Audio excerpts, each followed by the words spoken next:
কংগ্রেস একটা পরিবার, পরিবারের আভ্যন্তরীণ বিষয় আমি বাইরে কিছু বলবো না।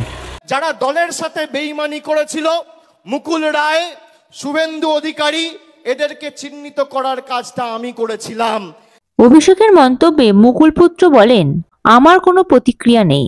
তৃণমূল কংগ্রেস একটি পরিবার, পরিবারের মধ্যে অনেকের মধ্যেই নানান খারাপ ভালো সম্পর্ক থাকে।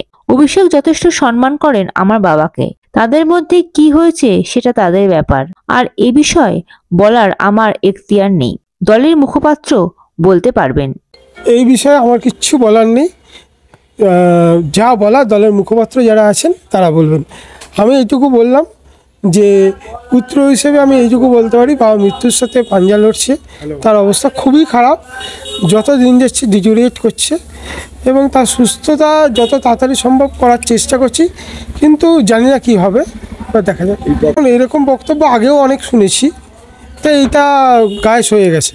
মুকুল রায়কে নিয়ে অভিষেক বন্দ্যোপাধ্যায় গদ্দার মন্তব্যকে নিয়ে তীব্র প্রতিক্রিয়া জানালেন শুভেন্দু অধিকারী। তিনি বলেন, মুকুল রায় হাসপাতালে শয্যায় রয়েছেন, অথচ অভিষেক তাকে গদ্দার বলছে।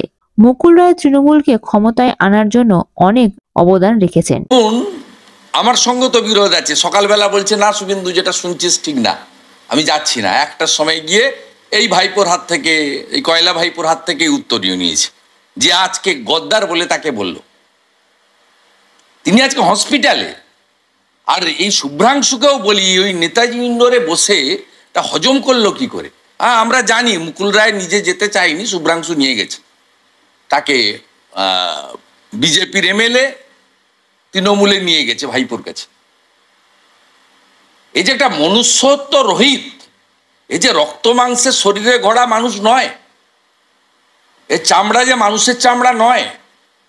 হুঁশ যার আছে তার নাম মানুষের কোনো বোধ নেই, যে আমাকে যা খুশি বলুক, আমি পিসিকে হারিয়েছি, একদিন আসবে ওকে ভিতরেও ঢোকাবো এবং হারাবো।